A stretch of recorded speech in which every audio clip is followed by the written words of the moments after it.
first things first then, let's look at the latest junior golf news then.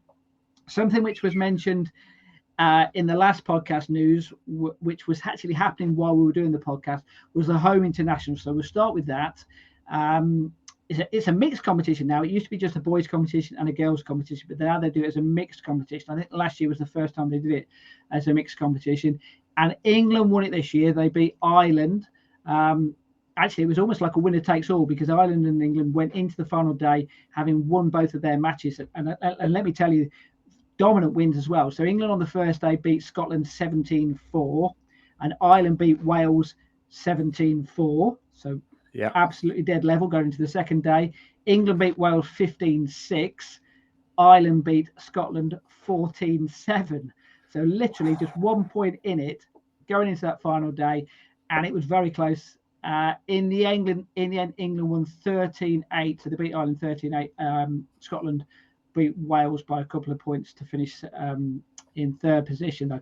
But actually, that victory, where I say it was a mixed competition, it really came down to the girls. They were the ones who made the difference, though, because they beat Ireland 8 points to 1 in that final group match. So really, it came down to the girls who kind of like dragged the boys over the line. And actually, interestingly, there was a boys separate competition as well.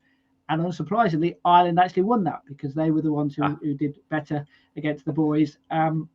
The team was, the important points actually for Ireland came from Sean Keeling, Jack Murphy, Gavin Tiernan, and James Walsh, and also Donica Cleary. They won the singles, and they basically just took Ireland over the line to win actually the first time they've won it in a decade. So well done to Ireland.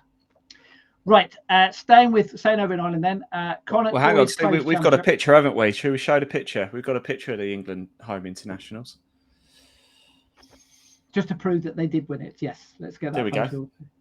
The reason as well is because the red of the bar matches the red of what I've got running across the bottom. Can I just say Maggie Whitehead there on the left as well? Know her family very well. Big up the Whiteheads up in the northeast. Congratulations to them. Remember that name as well, by the way. You probably already know it, but Maggie Whitehead, boy oh boy, she's some player. Absolutely. Well, there was a lot of players in that picture there who have been mentioned on this podcast on many occasions who I think have got some good careers ahead of them, I tell you. So well on to them. Right. So sailing Ireland then. Connacht Boys Close Championship. 3 age categories there. Under 17 was won by Ben Doherty. Under 15s was Patrick Tuffy, and under 13s was Rory Freeman. Ireland again. Leinster Under 16 Boys Amateur Championship, Open Championship, was won by. Oh, this is a great name. I hope he wins more competitions, this lad. Finn Jolly. Finn Jolly. I mean, in Ireland, to go on a jolly, literally, you go on a Finn Jolly, don't you? Finn, top lad, top name, absolutely. Absolutely. So, and well done to him, obviously. It sounds like a half-decent golfer as well. Right, more photos, because this was an event whereby I took one of the photos here, or actually I took both of these photos. Faldo Series then took place. They had a couple of events in the last few weeks or so, or actually 3 events. Isle of Purbeck down in Dorset, down your neck of the woods. Have you ever been there? Well, my neck of the woods. I'm in Berkshire. Dorset's a bit of a way, but yeah. Closer to you than me, shall we say. So, have you ever been there? No. I've been to Dorset like twice, but okay. All right. Well, that's that. So I've been there once now. So photo of the winner, Luke Metcalf, won the overall category, boys under 18 championship. As you can see, there, beautiful views, some stunning views of the golf course. I was there on the first day, took photos on the first day. Matthew Faldo, who helps run the tour, I spoke to him a week later, and he said he absolutely chucked it down the rain the second day. So I certainly picked the right day to go along to take the photos, and it was a gorgeous day. So Luke won the overall boys under 18s category as well. James Brash won the boys under 16s, and the girls, which now is under 21 category, was won by Ava Bates. Now a week later, up to Wales at Convy Golf Club. Once again, boys under 18s was the overall winner. This was Alex Japp. Got a photo of Alex here. Weather on the day that I went on this occasion wasn't quite so nice, shall we say. Actually, that was one of the few points whereby it wasn't raining. So I managed to get a nice photo of him. That was a good shot, yeah. Teeing off on I think that was the 4th hole, if memory serves you right. So he won the boys under 18s. The boys under 16s was Archie Cook. And the girls, once again, under 21s was Izzy Hurrian. At the same day, same couple of days, they had an event over in Ireland. It goes without saying, I couldn't be at that one because obviously I was at Wales. That was won by Slacking, Steve. Slacking. I know, shocking in that. I should have got a flight over there, and I should have had a jolly, shouldn't I, in Ireland? Yeah. Right. Yes, I give up. Yes. Right. The winner of that one was Dylan Keating. So he was under 21s boys category. Under 16s was Mark Caden, and the girls was won by Holly Hamilton. Right. Big competition though, which took place once again. It was actually taking place, or I think it started when we did the podcast last week. The Reed Trophy, which is the England Under 14s Championship, was won by Juan Miro Osere from Spain, and he beat Sullivan Goddard in the final. He beat him in playoffs. Now, I know you've covered some of these England golf competitions in the past. I think you would have loved to have covered this playoff, because this was one of the best playoffs I think you're ever going to see. So, on the first playoff hole, Goddard holds a long putt for birdie. So does the Spanish rival. Bangs it in from distance to halve the hole. Next hole, par 5. Goddard chips up to 2 inches for a gimme birdie. And his playing partner goes and holds from 30 feet for eagle to win the playoff. I mean, wow. That is some stuff. Must have thought we won it when put it at 2 inches. Absolutely. And you can imagine as well, when it's getting close to 2 inches, he probably thinks he even hold that as well. Yeah. I mean, the irony about it was, if he had, it wouldn't have made any difference because the guy just held from 30 feet for eagle to match. Yeah. But wow, I mean, what a playoff that was. I love a playoff, Steve. Or even though it adds on to the day, you've done 4 hours at least of live coverage, and then you find out, right, playoff, it's going to go into a playoff. But I don't know. I don't care. There's something special about doing a playoff. Like, you see it in the players' eyes. They're different animals. Do you know what I mean? When suddenly they've been playing stroke playing, and suddenly it just comes down to it's man against man, or woman against woman, or just team against team. It's a different animal. I love it. Absolutely love it. And that's match play golf, isn't it? And the beauty about these competitions, they obviously do stroke play qualifying and then into the match play. Actually, the stroke play qualifying, I think. No, actually, in that instance, it wasn't for their competition. It was just straight stroke play, and then it just happened to be a playoff. They finished on 208. So the winner was Juan Miro Osere. He shot 72, 65, 71. And Sullivan shot 71, 65, 72. So some cracking scores. Actually, look to the field for that competition. Bear in mind, it's in theory, it's supposed to be called the English Boys Amateur Championship. Players from all around the world playing in that competition. I think there's a couple of. It's prestigious, Steve. That's why it's a prestige. It is. It's a prestigious event now, and full credit to England Golf for opening it up and making it that. I've got a couple of stories I could tell, which I'm not going to tell.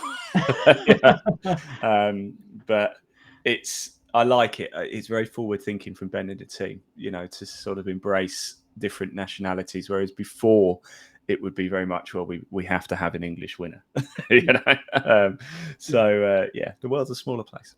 Absolutely. Right, staying with under 14s, then the Scottish Girls Under 14 Championship, actually, and the under 16s competition took place up in Scotland. It was won. The under 14s were won by Ariana Virik, and the under 16s were won by Molly Campbell. Now, the interesting thing about that is I know both of them, so I was delighted that both of them won that competition.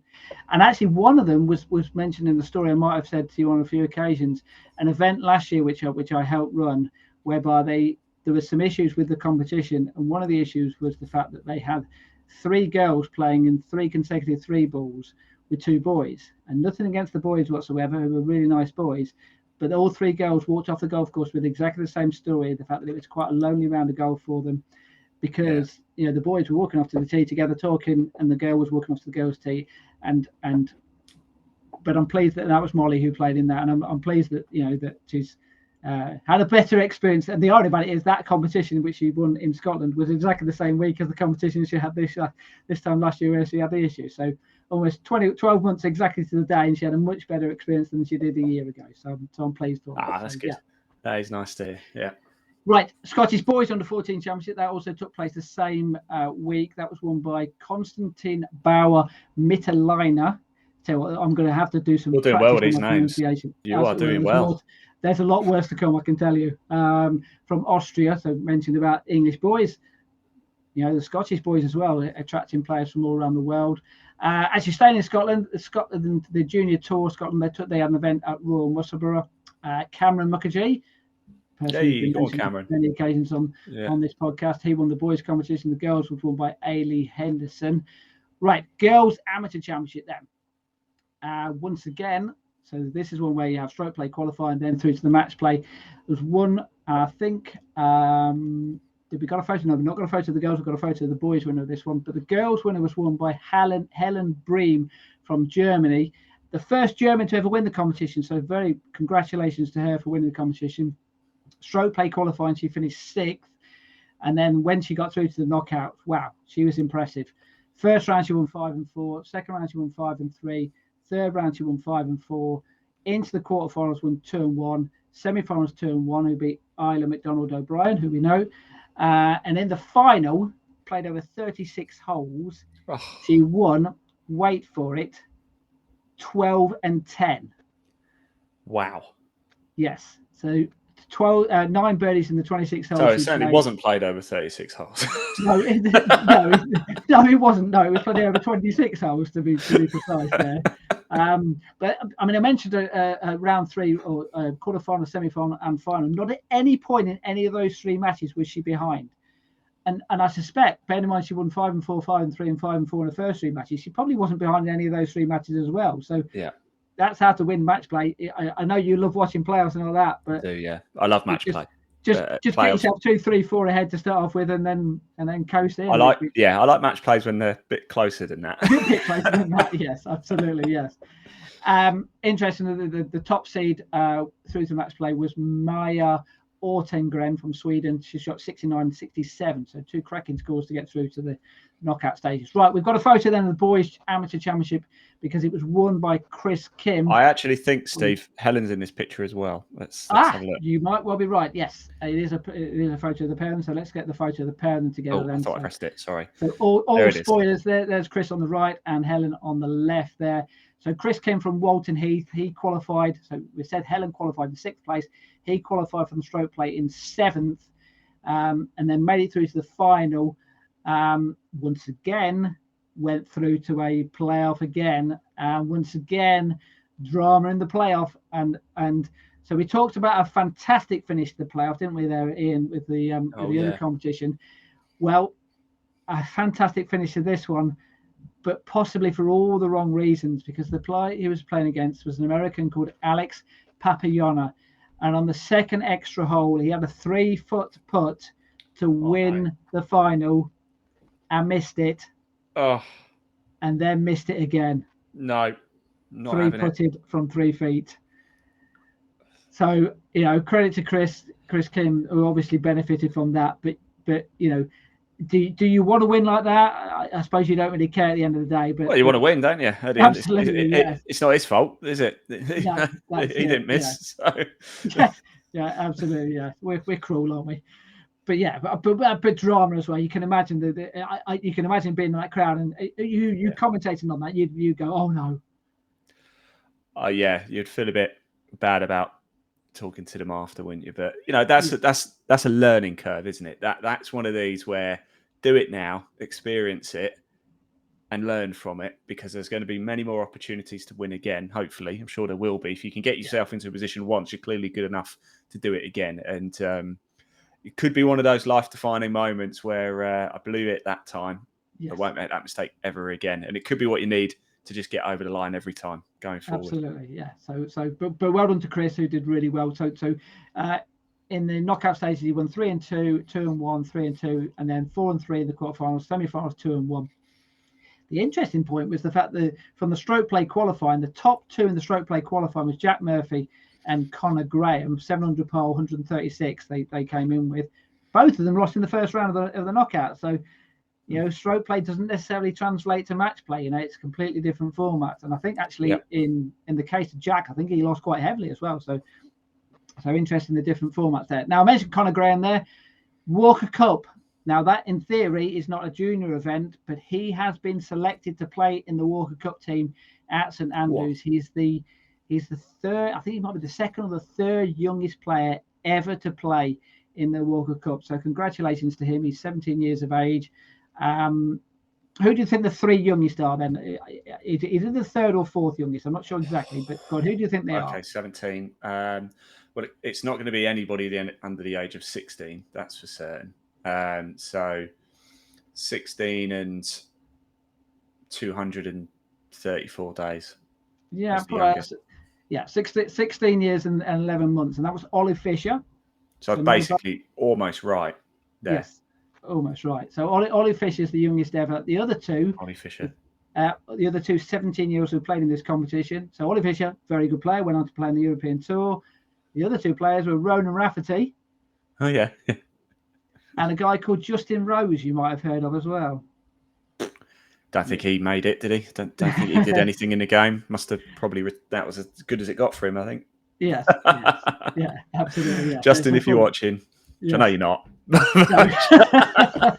Actually, he's very much into his junior golf. He backs the Daily Telegraph Junior Order American. He does, yeah, he does. He may well be watching this, or someone. Look, if anyone knows Justin, please send him this podcast, and I will give you Ian's email address and mobile number, and you can speak to Ian and say, "How dare you say I've done nothing in the game?" Well, I know, Steve, you think Dorset is my neck of the woods, but actually, North Hants Golf Club, where Justin hails from, is my neck of the woods. I'm from Fleet myself, which is where North Hants Golf Club is. So, and I broadcast there last year, did a Clutch Pro Tour event. So I know. So Justin, if you ever fancy inviting me around for a round up at North Hants, doesn't matter when, I'll be available. I don't care when.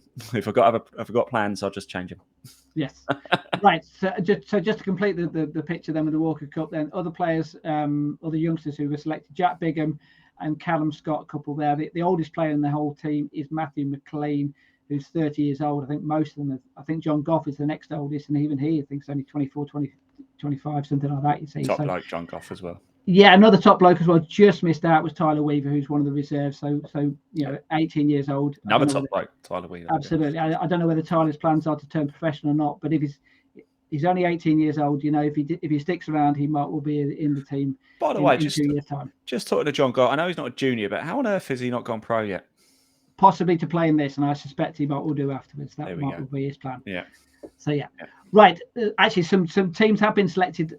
Other teams, apart from the World Cup, the Junior Solheim Cup has also been selected. That takes place in Spain on September the 18th and 19th. So we'll have another possible podcast before that. But the team has been picked by Guadis Nucero, and very interesting actually, because 6 picks and 6 automatic selections, and not a single British player in the entire squad. And you have to say that there's a reason why. It's because the talent on European soil is fantastic. There are some seriously, guys, we well know there are some seriously good girl golfers who play in this country, but there are some very, very good players in Steve, Europe. It's because of Brexit. Yes, that's right. That's it. Yeah. Now, let's not go down that road. No, probably best not to. Yes, I'm not going to go through all the names of the players simply because they are so difficult to pronounce. So I'm not even going to try and pronounce them. Do it. No, please don't put me through this. But what I will say is that some of those players have also been selected for the European Junior Ryder Cup team. He's been on this podcast on a couple of occasions before. Stephen Gallagher has selected his team, very similar to the Junior Solheim Cup in the sense of 6 automatic picks, and then he's picked 6 players himself. So 3 of the girls, in fact, all 6 of the girls who are in the squad are all playing in that Junior Solheim Cup team. So go on then. Let's see how bad I can do with this one. So Spain's Rosia Tejedo, probably doesn't pronounce that anything like that, but there you go. I'm going for that. Sweden's Meja Ortegren, Helen Bream, who we just mentioned, who won the amateur championship, Nora Sundberg, Andrea Revoletta, and Francesco Froellini. How about that? Not too bad, my pronunciation. Tell you what, I'll give you 7.5 out of 10 for that. Okay. Only because I don't know whether you're pronouncing them right. No. So if there is anybody watching from Spain or Italy or anywhere on the continent, please let us know and get you on as a guest to tell us how to do it properly. Yes. So the boys selected are Chris Kim, as you can imagine, Sean Keeling, Germany's Pierre Vernick, And so all three of those were automatically selected. The 3 picks are Conor Graham, surprise, surprise, obviously been playing very well and also playing in the Walker Cup. Italian Giovanni Benigay and Ukrainians Lev Grinberg. So lovely the fact that Ukraine has obviously got some representation in that. Right, finally then, just if you like, an and finally story. I know you love doing these. Guess the score then. Right.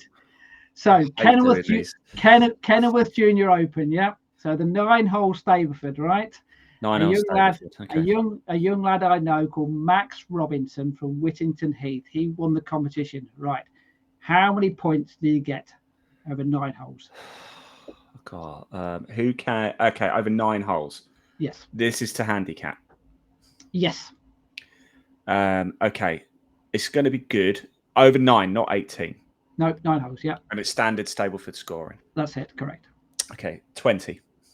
Very good. Yeah, 31 points. What? Blimey. So he had 2 net pars, 3 net birdies, 3 net eagles, and then on the other hole he had a gross par for 6 points. Right. So quiz question for you then, Ian. Right. So we know that an albatross is 5 points. Oh God, yeah. What is 6 points? What is if you get 6 points then? So it's birdie, eagle, albatross. What's next? We did the rules quiz the other week. We should have had this quiz question on there. I mean, give me a clue. Does anybody know? By the way, comment below if you know the answer. I won't look.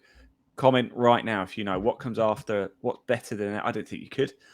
Is it like I mean, it's obviously bird related. So like, what's a red kite or something, or a golden eagle? You can also go down the line. So it's going to have to be a big bird, isn't it? Okay, like a falcon or I don't know, a giant penguin. I'll put you out your misery. Emperor penguin. It is a condor. Oh, I could have got that. I could have got that as well. Right. Okay. I have heard that. Right. And whilst I was doing my research, I found out what would be a 7-point score. No, is that even possible? Well, in theory, if Max had to hold his 3rd shot from the fairway as opposed to getting a par, if he'd got a gross birdie. Okay. So it's obviously bigger than a condor, which I thought was like the biggest thing. A bald eagle, they're massive, aren't they? It can't be eagle. Can't be eagle related, can it? No. We already had the eagle, haven't we? Yeah. What's the biggest bird? I don't know. I'm not up in my birds. You know. Ostrich. Get it? That's my favourite animal. Ostrich. An ostrich, really? Yes. Well, they are big. Yes. Yes. I have to mention as well. There's a guy, a golf journalist called Clive Agram. If anyone's ever met Clive, he's a lovely guy, very funny guy, and he's wrote a brilliant book about lots of different things. And one of the things he has in there is talking about why is it that you have birds when you get below par? What about above par? You get bogey, double bogey, and that's it, triple bogey, quadruple bogey. Why don't we give those names? And he comes up with a very funny story about what names you should give those birds. And let's say that pigeon. Well, bear in mind this is a junior golf podcast. He picks the birds which are the least PC as far as birds are concerned. Blue, grey, yes, you've got it right. It would probably make sense. All I'd say is Clive's book is fantastic, and if anyone wants to get it, then I would recommend you get it. And by the way, the wording he was going to use was going to be the headline title of the book, and the publishers turned around to him and said, "No, you're going to have to change it."